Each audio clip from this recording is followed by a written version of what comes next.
stand by, please. Okay, we got 5, 4, 3, 2. Well, Keir, I recently had the opportunity to see 2001 again. Nice timing, you know, for this this visit that we're having.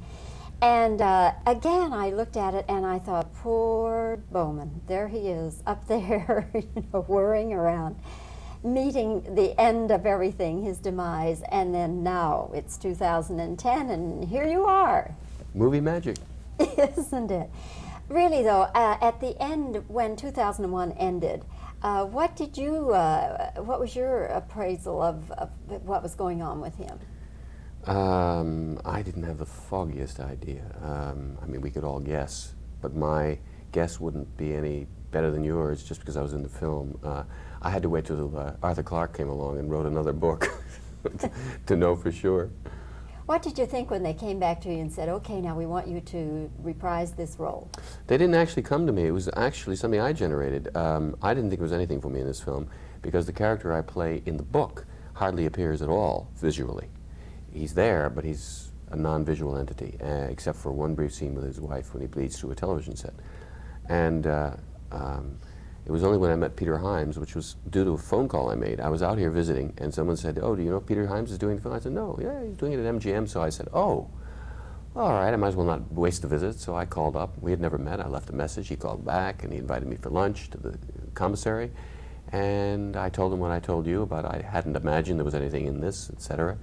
He said, well, don't worry, I'm going to solve the problem. David Bowman's going to appear visually in a very important way, and I am the screenwriter in addition to being the director, so you can take my word for it. He said, besides, who else would I cast? So then 2 days later, I had an offer.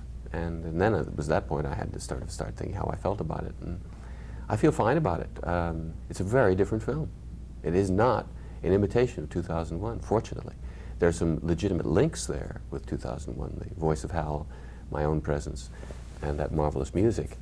But other than that, I think he's made a very different kind of film that deals with some of the things are the same in terms of the questions that 2001 posed, and I think it has answered a lot of the questions. It's a far less enigmatic film than 2001. There's much more of a straight storyline, there's much more dialogue, there's more for the actors to do than there was in 2001. There's certainly more for them to say. There's even a bit of humor in it, although there was some humor with Hal in 2001.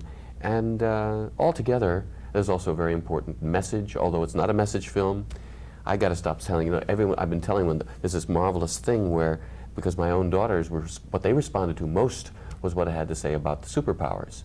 But then it sounds like, oh, a message picture. Well, it gives its message, but it doesn't come across as a message picture. It's definitely an action picture. I mean, it's lots of daring do, and the special effects, I think, are just breathtaking. So it's got everything that someone who likes Star Wars will like, but it's got a little more human element to it also. Keir, how would you explain? Now, some people are having confusion about, you know, we see Bowman as he was in 2001, and now we see him again as this, how would you describe it, disembodied person. Now, how, that going back and forth, how would you explain that to people, what's going on? Because some people are genuinely confused.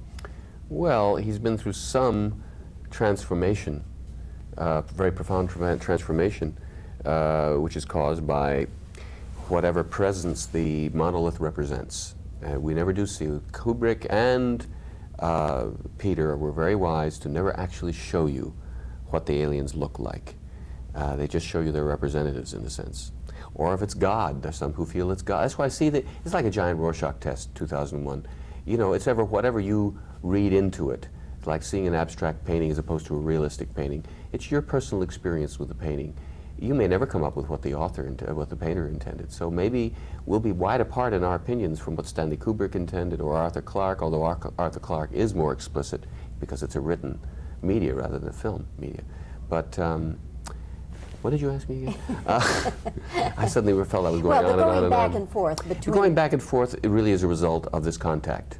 And this is the year of contact. That's what the logo says about the film, rather the slogan.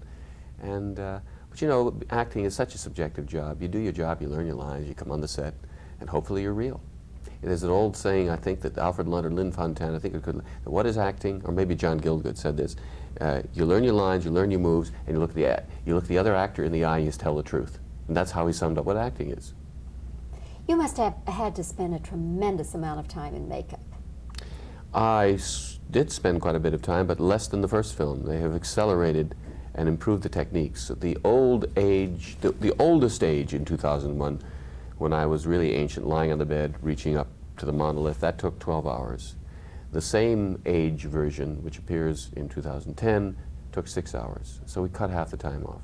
It still was a long time in the chair, though. And that's what we call progress. I guess, yes. Okay.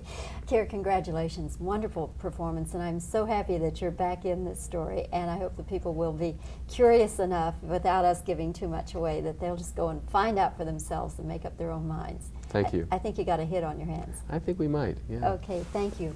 Very Thanks. nice to meet you. You're excellent. You're very good. Very good. Very Okie dokie, stop it.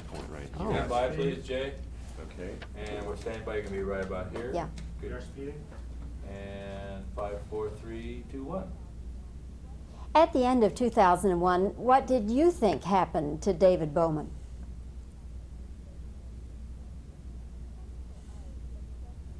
Some people are expressing confusion about David Bowman in this. We see him as the younger man and then the older man, sort of back and forth. Now, how do you explain all that? You must have had to spend a lot of time in makeup, right?